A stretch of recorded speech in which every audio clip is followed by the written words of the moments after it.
बोले पंच परमेष्टि भगवान ने की, अनंत अनंत सिद्ध परमेष्टि भगवान ने की, बोले नायक नेमिनाथ भगवान ने की, पार्श्वनाथ भगवान ने की, शांतिनाथ भगवान ने की, शशर नायक महावीर भगवान ने की, गोमतेश्वर बाहुबली भगवान ने की, 24 तीर्थंकर भगवंतों के, आचार्य श्री कुंड गुरुदेव की, आचार्य गुरुदेव श्री देवानंद जी महाराज की, मम गुरुदेव श्री जयगुरु जी महाराज की, समस्त आचार्यों की, 3 करोड़ करोड़ महाराजों की, द्वादशांग जिनवानी माता की, जैन धर्म की,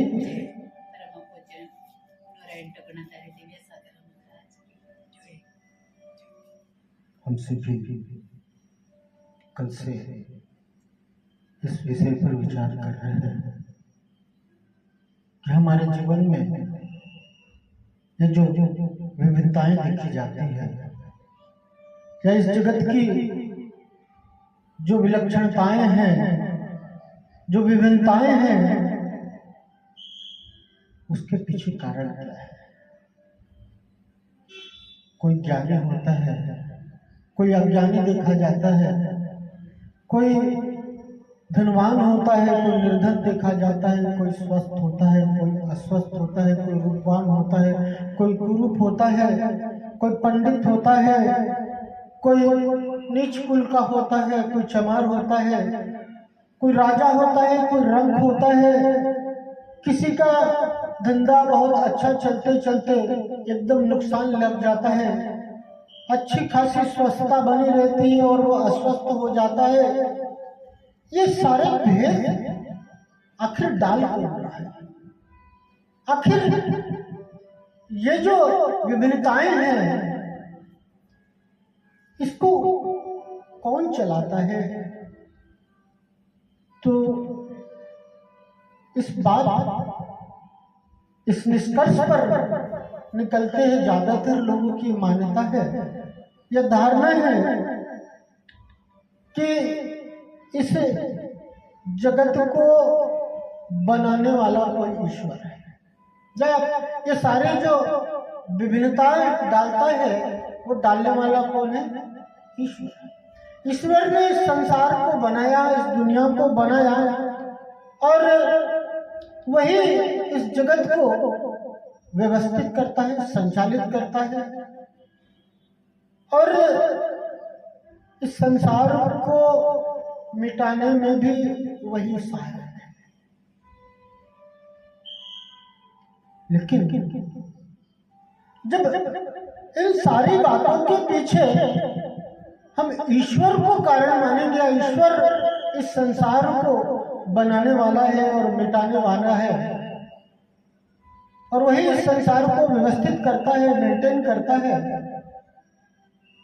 तो फिर प्रश्न उठता है कि उस ईश्वर को किसने बनाया? तो फिर कहेंगे कि ईश्वर को बनाने वाला कोई नहीं है, वो सदा काल से था, है और रहेगा, वो शाश्वत है, वह सर्वशक्तिमान है, वह अंतर्यामी है, वो सब कुछ जानता है। ठीक है, ईश्वर को किसी ने नहीं बनाया, वो सभी बातें जानता है, वो अंतर्यामी है, वो सर्वशक्तिमान है। ऐसा कोई भी स्थान नहीं है जो ईश्वर से रहित है, सब कुछ जानता है। ईश्वर ने बनाया तो इस सामग्री को ईश्वर लेकर के कहां से आया? रॉ मटेरियल बनाने के लिए वस्तु, सामान, वो कहां से लेकर के आया? ईश्वर को किसी ने नहीं बनाया। ईश्वर जो वस्तु, जिस सामान से इस संसार का निर्माण किया, वो सामान कहां से आए? और उसके बावजूद अगर हम ईश्वर को इसके पीछे कारण माने, तो क्या वास्तव में हमारे इन सारे प्रश्नों को समाधान मिल जाता है? ईश्वर इस संसार की व्यवस्था करने वाला है, ईश्वर इस संसार को व्यवस्थित करता है, संचालित करता है, बनाने वाला है भगवान और मिटाने वाला है भगवान। तो फिर दूसरी बात ये आती है कि वो भगवान, वो ईश्वर, वह शक्ति, वह वस्तु, क्या उसमें दया और करुणा नाम की चीज नहीं है? वो जीवों को दुखी क्यों करता है? वो सभी के लिए कष्ट क्यों देता है? वो सभी के लिए परेशानियां क्यों देता है? तो फिर ये बात आएगी कि ये सब कुछ, ये सारा जगत सार्वभौमिक है, स्व संचालित है। ये एक अनादिकालीन व्यवस्था है।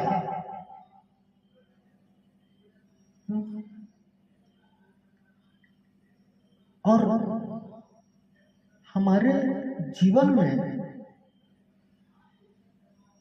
हमारे घर गृहस्थी में अगर कोई बड़ा काम आ जाता है, अगर शादी है, विवाह है, कोई बड़ा आयोजन करना है, तो व्यक्ति के ऊपर कितना काम का भार हो जाता है। एक छोटी सी व्यवस्था, एक छोटे से कार्यक्रम को आयोजित करने में जो व्यक्ति एक बहुत बड़े भार की अनुभूति करता है और उस कार्य की पूर्णता पर एक बहुत बड़े सुकून की अनुभूति करता है कि एक बहुत बड़ा बोझ मेरे सर पर से उतर गया। विचार करने की बात है, वह एक ईश्वर इतने सारे लोगों की व्यवस्थाओं को अगर संभालेगा तो उसकी स्थिति क्या होगी? और क्या मरण के समय यमराज हमें लेने आते हैं? क्या ऐसा है? क्योंकि ये सारी व्यवस्था कैसे है, जो ईश्वर बनाने वाला है, तो ये ईश्वर के ही लोग हैं। यमराज वो हमें लेने के लिए आते हैं और लेकर के जाते हैं, तो वहां ऊपर में चित्रगुप्त बैठे हुए हैं और वो चित्रगुप्त क्या करते हैं? हमारे कर्मों का हमारा हिसाब करते हैं और फिर वो निश्चित करते हैं कि ये कहाँ जाएगा, स्वर्ग में जाएगा कि नरक में जाएगा, या इससे आगे का जीवन कैसा होगा, ये सारा कुछ क्या करते हैं? चित्रगुप्त में निश्चित करते हैं। वह ईश्वर जो कि सर्वशक्तिमान है, सर्व ज्ञाता है, वह और कहीं नहीं, ऊपर कहीं बहुत ऊंचे स्थान पर बैठा हुआ है और वही इन सारे जगत को संचालित करता है। लेकिन हमारे भगवान या ईश्वर होने के सबसे पहले लक्षण, सबसे पहला शर्त यह है कि वहां वीत रागता पाई जाती है। जो वीत रागी है, जो सर्वज्ञ है, वही ईश्वर है। और जो इस संसार की व्यवस्थाओं को संभालेगा, वह वीतरागी नहीं हो सकता। वहां राग देश की विद्यमानता पाई जाती है और वहां ईश्वर की संज्ञा घटित नहीं होती। ईश्वर भगवान तो वीतरागी है। भगवान ने ये दुनिया नहीं बनाई, भगवान ने ये संसार नहीं बनाया, भगवान ने स्वर्ग नरक नहीं बनाया, लेकिन भगवान ने स्वर्ग नरक बताया है। संसार का स्वरूप कैसा है वो बताया है, संसार बनाया नहीं। भगवान और भगवान के दर्शन करते, भगवान के पास जाते हैं तो भगवान हमसे कुछ कहते हैं। भगवान बोलते हैं। क्या बोलते हैं? लेकिन भगवान तुम्हारी ऊट पटांग उल्टी सीधी प्रश्नों का जवाब नहीं देते। अरे हमारे प्रश्न भी तो अजीबोगरीब होते हैं। भगवान हमारा व्यापार नहीं चल रहा है, हमारा धंधा ठीक कर दो, हमें पुत्र रत्न की प्राप्ति हो जाए, ऐसा कुछ कर दो। हमारा स्वास्थ्य खराब है, हमारा स्वास्थ्य ठीक हो जाए। इन उठपटांग उल्टे सीधे प्रश्नों का जवाब नहीं देते और ये सारी बातों को भगवान के सामने रखता है और उन्हें धमकी भी देता है कि सुनो भगवान, मेरा ये काम नहीं हुआ ना तो ध्यान रखना, मैं तुम्हारा सबसे बड़ा भक्त हूं और फिर मैं तुम्हारी पूजा भी नहीं करने वाला। मैं पूजा नहीं करूंगा तो फिर कौन आएगा तुम्हारी पूजा करने? फिर कौन आएगा तुम्हें अभिषेक करने? भगवान को धमकी देता है। लेकिन विचार करो कि जीवन में उतार चढ़ाव क्यों आते हैं? क्यों ये चलते चलते धंधे में नुकसान लग जाता है? और ये कहता भी है कि ऐसा है कि मेरे पिताजी तो एक जरा सा मकान छोड़ गए थे और कुछ रुपए थे, लेकिन मैंने अपने व्यापार को बहुत बढ़ाया है और आज हम कहां से कहां पहुंच गए। पहले एक मंजिला मकान था, आज हमारा मंजिला 4 मंजिला मकान हो गया है। आज हमारा 2 फैक्ट्रियां थी, आज 6 फैक्ट्री हो गई है। आज हमारा परिवार इतना बढ़ गया है, 4 गाड़ियां थी, आज 10 गाड़ियां हो गई है। सारी बातों का कर्तापन, सारी उपलब्धियों का विजेता ये अपने मार्ग को मानता है और जब नुकसान होता है तो क्या कहता है कि सब कुछ तो अच्छा चल रहा था, पता नहीं क्या हो गया कि धंधे में नुकसान लग गया। अभी तो सब कुछ स्वस्थ था, पता नहीं ऐसा क्या हो गया कि इतनी बड़ी बीमारी हो गई। पता नहीं ऐसा क्या हो गया, बच्चे का एक्सीडेंट हो गया। पता नहीं ऐसा क्या हो गया, उसकी सगाई हो गई थी, सगाई टूट गई। और इन सब कारणों के पीछे और विचार नहीं करता कि इसके पीछे कारण क्या है। ये मनुष्य जन्म, ये बुद्धि मिली है हमें विचार करने के लिए। और ज्ञानी कहते हैं बिना विचारे जो करे सो पीछे पछताए, काम बिगाड़े आप जग में बहुत हंसा।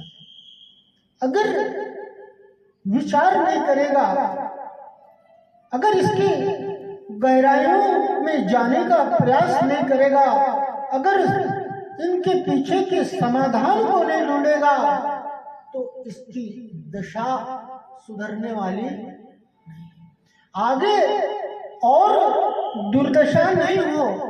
वर्तमान में इतनी तकलीफें यह जीव सह रहा है, यह मनुष्य सह रहा है, लेकिन इन तकलीफों, इन दुख, इन परेशानियों के पीछे के कारणों पर नहीं विचार करेगा तो ये दुखों का अंबार, परेशानियों का अंबार बढ़ता चला जाएगा।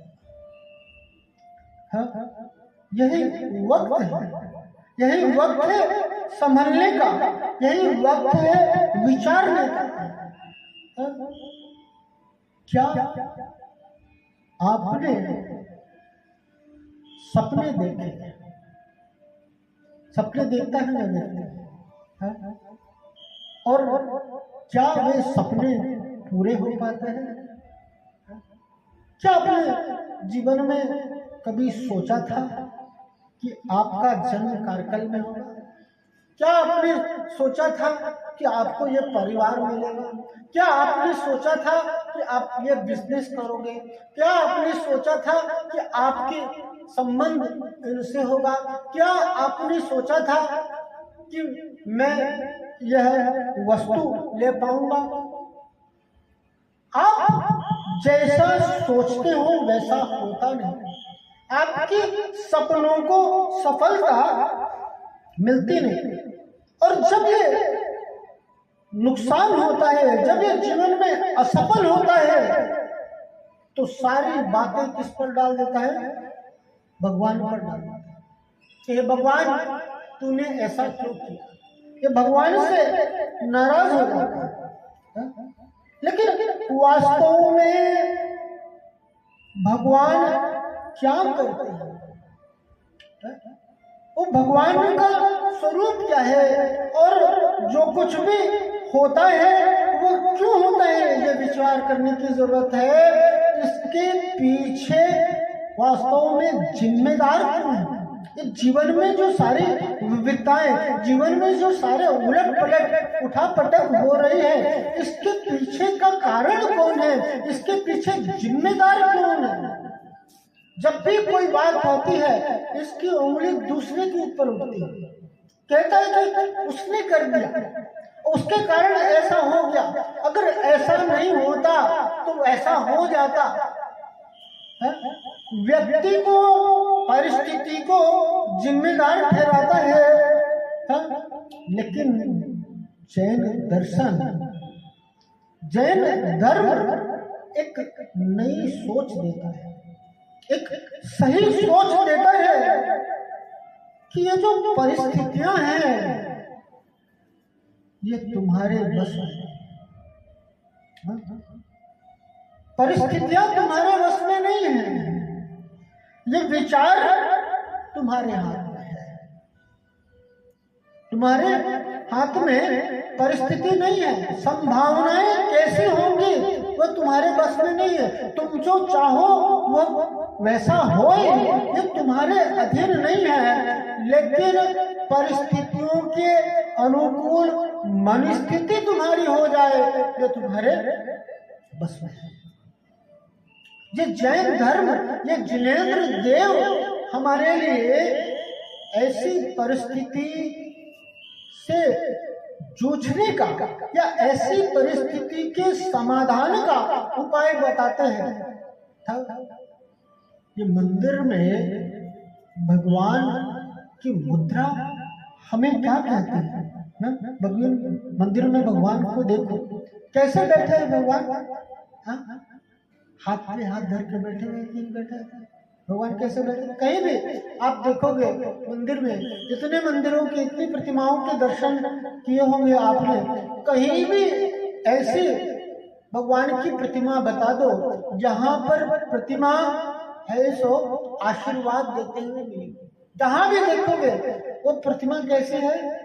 या तो पद्मासन मुद्रा में हाथ पर हाथ धरे बैठी है, और या तो खड़गासन मुद्रा में स्थिर वो भगवान की प्रतिमा है। लेकिन भक्त कहता है कि भगवान को कम से कम आशीर्वाद तो देना चाहिए ना। अरे भगवान का आशीर्वाद ही मिल जाए तो हमें सब कुछ मिल जाए। भगवान के पास आता है तो आशीर्वाद की कामना रखता है, लेकिन भगवान आशीर्वाद नहीं देते, लेकिन फिर भी बहुत कुछ देते हैं। भगवान क्या देते हैं? कहते ना, तुम भक्तों को कछु नहीं देते, बस अपनी समान बना देते। तुम भक्तों को कछु नहीं देते, बस अपने समान बना ले। भक्तामृत स्तोत्र में कहा, मांग तुम स्वामी ने, नातक भूतम भुवन भूषण भूतनाथ, भूतेर गुणे भुवंत निष्ठुवंत, तुल्या भवंति भवतो ननु तेन किंवा भूत्या सतम ये नात्म समम करते। भगवान कैसे है? भक्त को भक्त बनाए नहीं रखते, पुजारी को पुजारी बनाए नहीं रखते, लेकिन भगवान का सच्चा भक्त, भगवान की सच्ची भक्ति हमें भगवान बना देती है। भगवान का पुजारी पूज्य बन जाता है। भगवान हमें संदेश देते हैं। भगवान की ये मुद्रा हमें वीतरागता का संदेश देती है। भगवान की ये मुद्रा हमें अकर्तावाद का संदेश देती है। भगवान की ये नासाक दृष्टि हमें बोलती है कि संसार को देखने से नहीं, स्वयं को देखने से साफ है। संसार को नहीं, संसार से दृष्टि को हटा करके दृष्टि को स्वयं पर लेकर के आओगे तो तुम्हें सुख का मार्ग मिलेगा, सुखी होने का उपाय मिलेगा। सुखी होने का उपाय क्या है?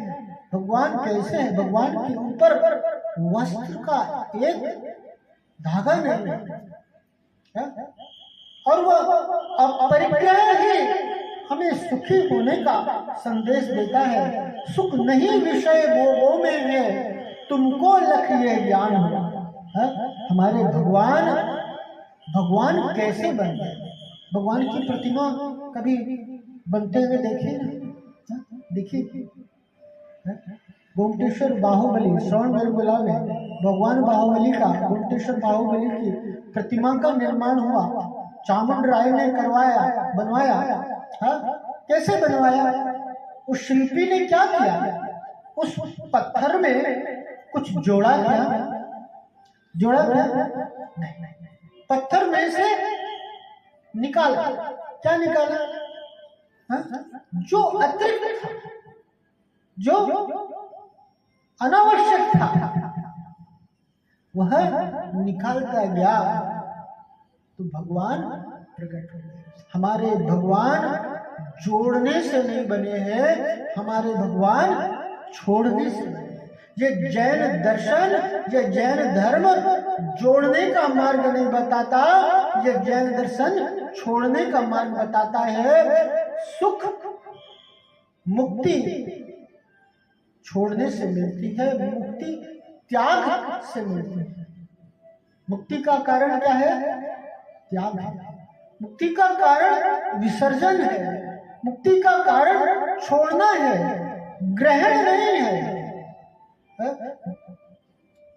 तो क्या कह रहे हैं कि भाई छोड़ने से मुक्ति की प्राप्ति होती है, छोड़ना ही मुक्ति का मार्ग। हमारे जितने भी पर्व त्योहार हैं वो खा के पी के नहीं मनाए जाते हैं, और जितने भी पर्व त्योहार होता है वो क्या होता है?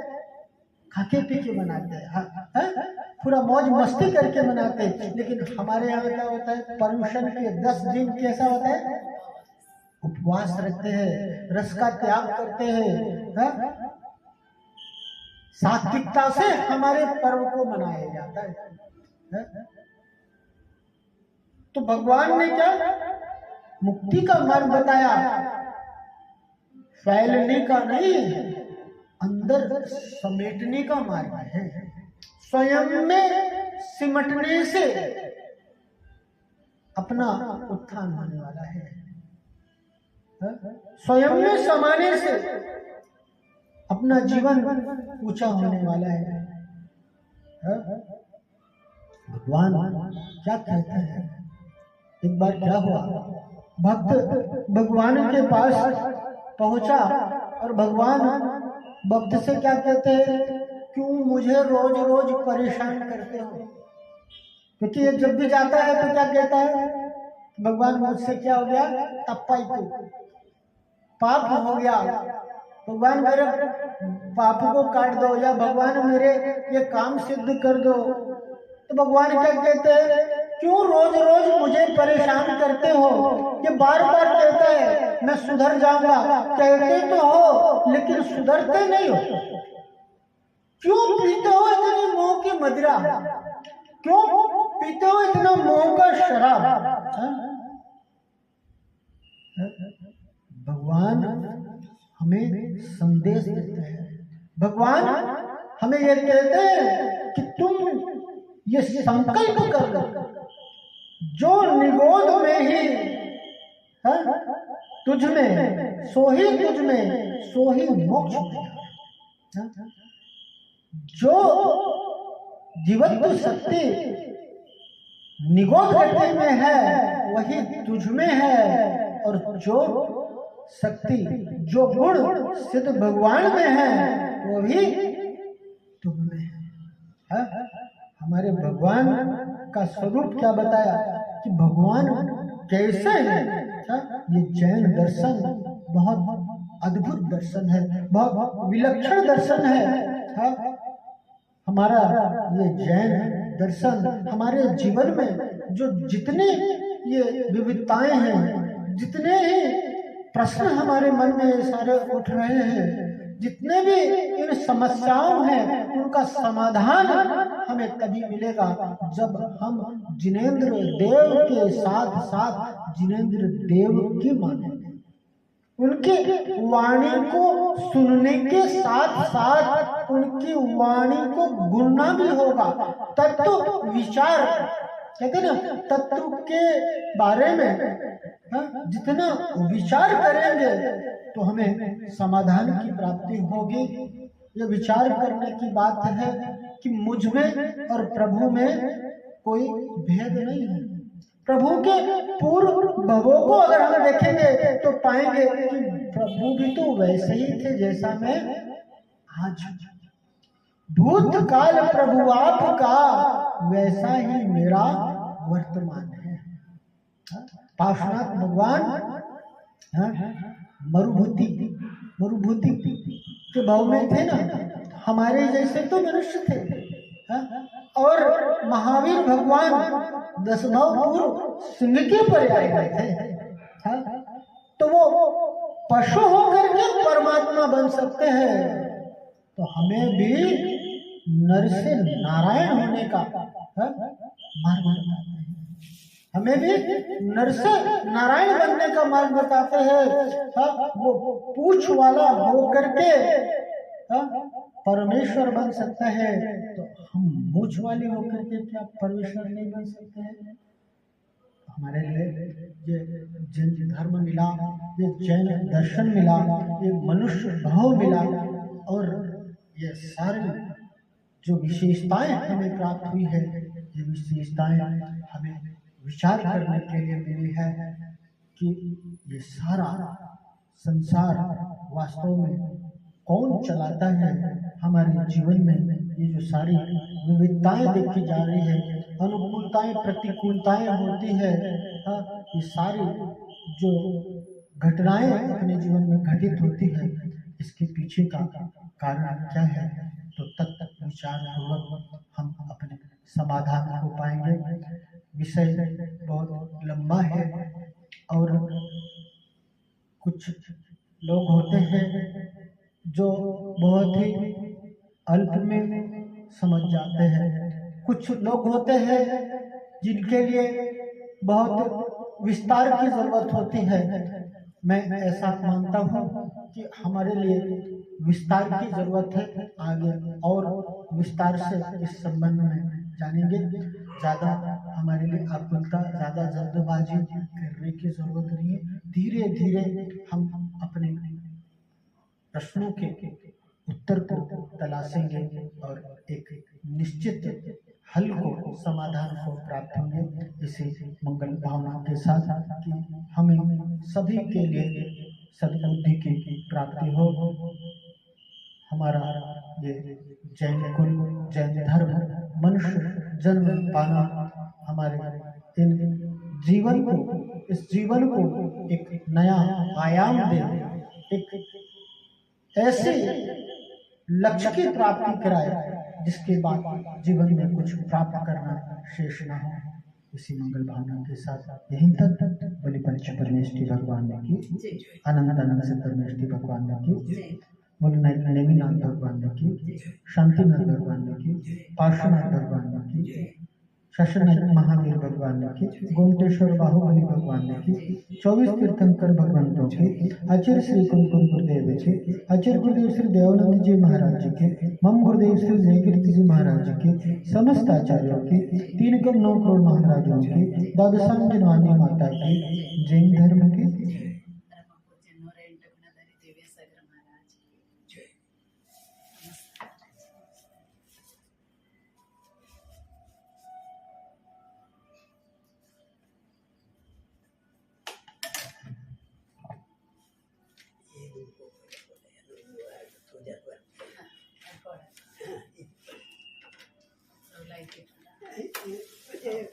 Awat tiap